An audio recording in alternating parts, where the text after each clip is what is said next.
Merci à vous qui venez de nous rejoindre pour la deuxième partie de Politicien, votre rendez-vous politique dont le numéro de ce jour est consacré à la montée de la violence xénophobe en Afrique du Sud. Mes trois invités sont restés avec moi. Claude Rive, il est historien, écrivain. Paul Chin, essayiste, journaliste, écrivain également. Et le parlementaire tchadien Saleh Kebzabo. Merci à vous trois d'être restés avec moi. Elle est une puissance continentale, mais sa société va mal, fragmentée en classes et catégories sociales que tout sépare. Comment se porte l'Afrique du Sud au plan social? Élément de réponse avec ce sujet de la rédaction signé Zara Moto. Braquage de véhicules, haine d'autrui, meurtre. Depuis quelque temps, l'Afrique du Sud semble avoir renoué avec ses vieux démons. Mais en réalité, cette violence est quasi permanente. Chaque jour, 51 personnes sont assassinées, soit un homicide, toutes les 30 minutes. Et au cours de ces 4 dernières années, le nombre de meurtres n'a cessé d'augmenter, faisant de l'Afrique du Sud l'un des pays les plus violents au monde. Sur les 20 dernières années, il n'y a eu que 3 années où le nombre de meurtres a baissé. Cette fois, on assiste à 2 années consécutives de forte hausse. L'année dernière, il y a eu 650 meurtres supplémentaires. Cette année, 809 cas supplémentaires. C'est 4 meurtres supplémentaires chaque jour. Ces chiffres doivent vraiment provoquer une prise de conscience. La cause profonde de la violence n'a presque pas changé depuis l'époque de l'apartheid. Aujourd'hui, comme dans les années 1980, ce taux élevé de criminalité avec violence se déroule dans un contexte d'exclusion économique et sociale. 60% des jeunes diplômés sont actuellement au chômage. La criminalité qui prévaut en Afrique du Sud a aussi des racines socio-anthropologiques culturelles dans le vécu des populations de cette région. Et depuis longtemps, c'est un peuple qui a beaucoup fait usage de la violence, ce qui se traduit aujourd'hui dans cette violence urbaine sous la forme du banditisme et de délinquance. Mais à partir de la fin de l'apartheid et la mise en place des pouvoirs démocratiques, un des facteurs qui aggrave la violence en Afrique du Sud, c'est les frustrations liées à l'insuffisance d'atteinte des attentes des Sud-Africains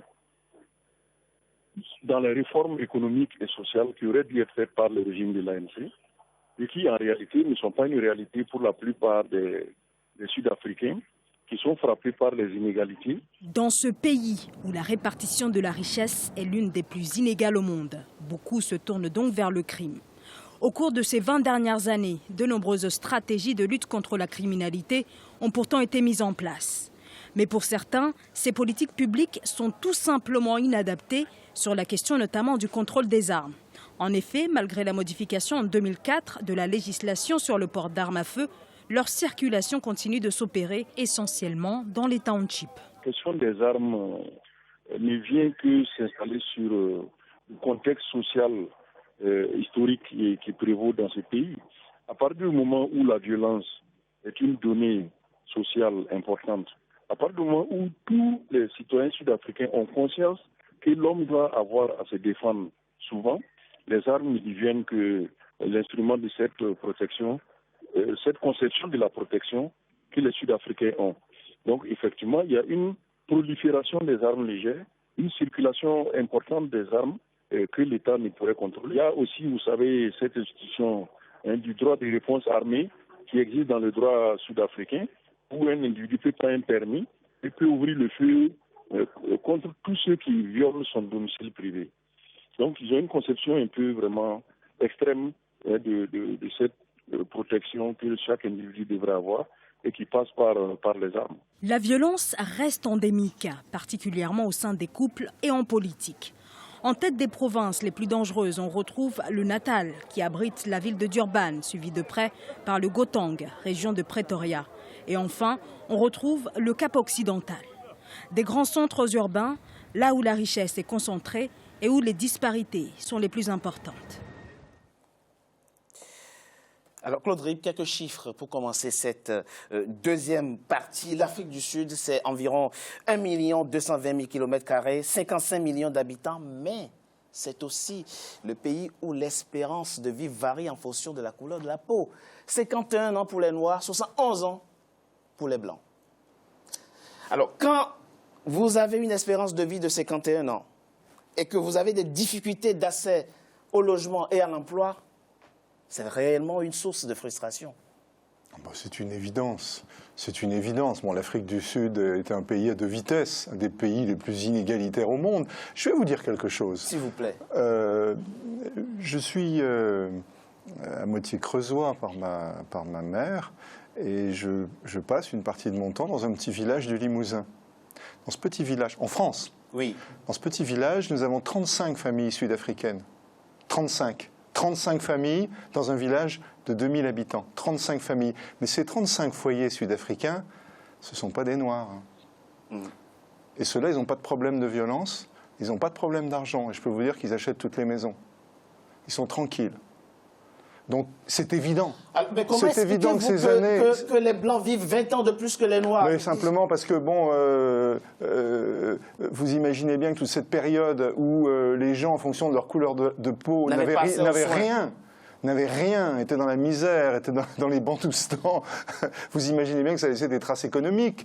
Donc, quand il y a la misère, la frustration, le chômage, l'impossibilité de faire des études, ou quand on a fait des études à cause de la couleur, le fait de n'être pas employé, ça crée des frustrations immenses, ça crée la haine de soi, c'est ce que dit le président de la Fondation Nelson Mandela. Et c'est explosif. Et sur qui, quand on est révolté, quand on devient fou, sur qui est-ce qu'on tape en premier? On tape sur les gens qu'on a sous la main. D'abord sa femme à la maison, et puis le voisin, et puis le voisin, l'habitant du pays voisin qui vient chez vous. C'est le plus facile. Et puis en plus, la haine de soi, on évoquait tout à l'heure la psychanalyse. Ce sont des situations qui ont été décrites par Frantz Fanon. La haine de soi, le dégoût de soi. Donc l'Africain, effectivement, on l'a sous la main et on dit bien sûr que c'est la faute de l'autre. Parce qu'on ne veut pas dire que c'est la faute du blanc et c'est la faute de l'apartheid, puisqu'on prétend qu'on a dépassé tout ça. Voilà le problème. Alors, M. Etchil, quel regard portez-vous, quelle lecture faites-vous de ces chiffres? Nous avons vu aussi dans l'élément passé 60% des diplômés sont sans emploi. Oui, c'est la fin de... l'impression qu'on a... On a l'impression que l'apartheid était sur deux couleurs dans le passé. Et qu'aujourd'hui, il y a toujours l'apartheid, sauf que les victimes et les bourreaux ont la même couleur. Et cette différence de 20 ans, normalement, c'est le travail de gouvernants. Vous devez, dès la fin officielle ou constitutionnelle de l'apartheid, entreprendre à corriger. C'est ça, gouverner. C'est pas seulement dire, il m'assoit dans le fauteuil de Mandela, ça va. C'est bien l'Afrique du Sud, économique, non. C'est travailler pour non pas faire sauter comme ça, par magie, la différence. C'est au moins... Faciliter l'accès aux soins. Exact, c'est ça, gouverner. Et l'impression qu'on a depuis que Mandela a disparu, je crois que ses successeurs, ses héritiers présomptifs se contentent seulement de dire on est sud-africain, on a un certain aura dans le monde, on ne fait rien et on va prier. Et le ciel viendra changer les choses. Et non pas. Et l'explosion vient de tout ce que vous venez, l'un et l'autre, dire là. Ça veut dire donc que le gouvernement, comme malheureusement le cas de pratiquement tous les gouvernants africains, c'est la défaillance gouvernementale. Ça, vous le dites très bien dans ce pamphlet. Exactement. Sauf que l'affaire, quand ça éclate, et comme ils ont, un peu comme certains à Paris, n'assument pas leur passé, n'assument pas leurs responsabilités, au lieu d'assumer la responsabilité, quand on entend ce que dit Mandela, Zuma, le président Zuma. Zuma, il y a un autre chef, on l'aime, et même son fils. Un autre chef traditionnel. Et oui. Là-bas, ces choses-là comptent encore beaucoup. Oui. C'est un peu vraiment, c'est très africain. Le chef, il a raison, parce qu'il est chef. C'est un peu ridicule, mais enfin, c'est parti. Il demande que les étrangers rentrent chez eux ou qu'on les paque, paque dans des campements. Comme si cela devait résoudre le problème. C'est vrai que c'est pas, je redis que c'est pas propre à l'Afrique du Sud, mais comparaison n'est pas raison. Ça s'est produit même, sauf que la France ne l'a pas appliqué. On a connu en France qui disait, il y a 4 millions d'étrangers, 4 millions de chômeurs. Entendu, si vous enlevez, si vous en renvoyez les 4 millions d'étrangers, les non-gaudois chez eux, il n'y a plus de chômage. Sauf qu'un jour, le professeur Schwab, qui est un mathématicien qui est mort maintenant, a dit à Giscard, Qui vous a dit des choses comme ça? C'est absurde. Il n'y a pas juste ta position comme ça. Si vous le faites, si vous tentez à le faire, n'oubliez pas que peut-être les pays africains ne vont pas vous rendre la monnaie. Il y a dit, si vous le faites, les États vont vous renvoyer vos Gaulois. Et vous allez voir, même s'ils vous envoient bien moins de Gaulois, vous n'avez plus de problème. Tout à fait. Que les Maliens ou les Nigériens. Bamako. Alors très rapidement, M. Kebisabo, certains analystes disent sans détour que l'ANC a pris le pouvoir politique, certes, mais l'essentiel des leviers économiques reste détenu par les maîtres d'hier. Oui, c'est ce que j'ai commencé à dire quand j'ai été interrompu tout à l'heure. Il faut à l'évidence constater que l'ANC aujourd'hui est en panne d'idées. L'ANC n'a pas pris le pouvoir pour appauvrir les Noirs. L'ANC avait un autre projet, l'arc-en-ciel, une nation unie, une nation prospère, une nation où règne l'égalité. Mais aujourd'hui, c'est tout le contraire. Il y a d'autant plus de xénophobie qu'il y a beaucoup d'inégalités, beaucoup de pauvreté. Et aujourd'hui, en Afrique du Sud, vous avez toujours l'apartheid qui existe. Les Blancs dominent de très loin l'économie du pays. Combien de temps Quand vous dites qu'ils ont 20 ans de plus de oui, qui vivent de vie que les Noirs, c'est tout à fait normal. Quand vous vivez bien, quand vous mangez bien, vous êtes bien éduqué, vous vivez plus longtemps que celui qui ne l'est pas. Et vous avez cet apartheid qui existe toujours. Et la xénophobie, elle s'exerce toujours contre les plus démunis, contre les moins riches. Donc c'est pour ça que leur contenu, leur vécu quotidien qu'ils n'arrivent pas à exprimer face aux Blancs, ben, ils ont les plus démunis qui sont les autres Africains qui sont chez eux. Qui sont les étrangers. Qui subissent donc toutes ces xénophobies. Il y a finalement une substitution. Voilà, que nous connaissons depuis 1-2 ans. Ça n'a pas été le projet de Mandela, tout ça. Je crois que c'est un pays à la dérive. Tant que, effectivement, je ne vais pas être aussi violent que mon frère, tant que des gens comme Zuma sont au pouvoir, je pense que l'Afrique du Sud ne s'en sortira pas. En tout cas, pas dans ce que nous attendons d'elle en matière d'égalité, en matière de bonne gestion et autres, qui font qu'aujourd'hui, les Africains sont pourchassés. Maintenant, ce que je voulais quand même... S'il vous plaît. Je voulais amener une petite note là-dedans. En dehors du Nigeria qui a protesté parce qu'il a beaucoup plus de gens là-bas qu'il est plus concerné, quels sont les autres pays africains qui ont protesté? Moi, je crois qu'il faut mettre l'Afrique du Sud au banc de la société africaine pour lui dire non, ça ne peut pas continuer.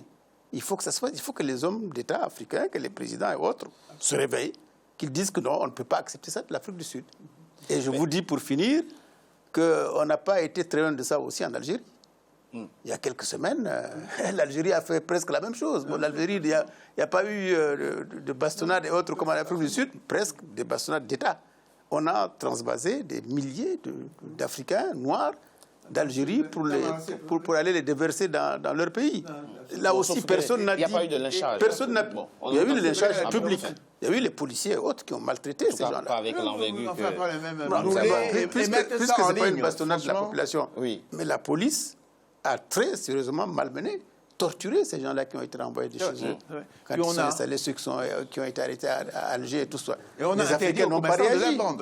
Les Africains n'ont pas réagi. C'est pour ça que je dis qu'il faut quand même que face à des situations comme cela qu'on réagisse. La part que doivent prendre effectivement les acteurs politiques sur le continent pour condamner effectivement cette xénophobie dont sont victimes les étrangers en Afrique du Sud. Mais Paul Retching, dites-nous très rapidement, quand on voit l'échec politique aujourd'hui de l'ANC en matière économique et sociale, ça veut dire quoi finalement? Que c'est une fatalité? C'est pas... On peut pas le parler... drame social aujourd'hui sud-africain. On ne va pas parler comme la Bible, avec des histoires de malédiction. C'est tellement ridicule.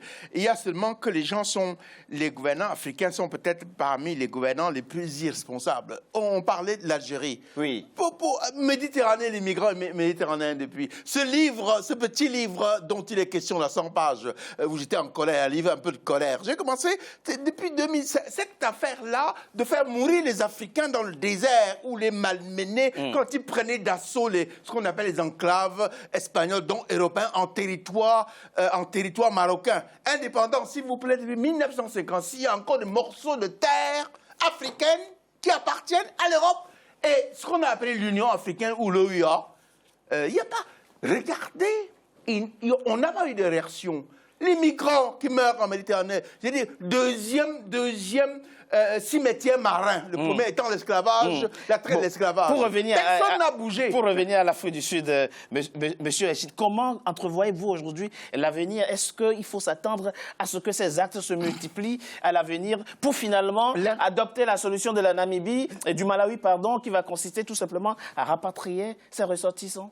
L'inquiétude est là. C'est que, vu la manière dont gouverne Zuma, et qui risque de se faire remplacer par son ex-femme, ils sont divorcés, mais ils sont tellement à mal gouverner le pays que pour mal agir, ils sont d'accord. Ils ont divorcé pour ne plus vivre ensemble, mais il est en train de tout faire parce que comme il craint que quelqu'un d'autre ne rentre dans sa gouvernance du passé, voilà. Et comme ça risque de durer malheureusement, et on voit que même les dirigeants de l'ANC, qui est quand même au cœur de la lutte politique. Tout à fait. Premier parti du continent créé en 1912, je crois. Oui. C'est peut-être au moins eux, parce qu'ils n'ont pas de responsabilité gouvernementale, auraient dû peut-être en avant pour dire non, pas ça en Afrique du Sud. Nous ne sommes pas battus, nous ne sommes pas sacrifiés. Pour vivre ça, pour offrir ce spectacle dramatique au reste du continent. Encourager d'autres Africains à se surpasser, à montrer qu'on est capable, comme les autres peuples, de bien gouverner, de poser les bons actes de gouvernance. Je veux dire, on ne les entend pas. Zuma on ne les entend pas et vous avez raison de le dire, alors même que la situation devrait interpeller pas seulement les autorités sud-africaines, mais l'ensemble des acteurs politiques sur le continent. Mais on en parle dans la troisième partie de notre émission après une courte pause. À tout de suite.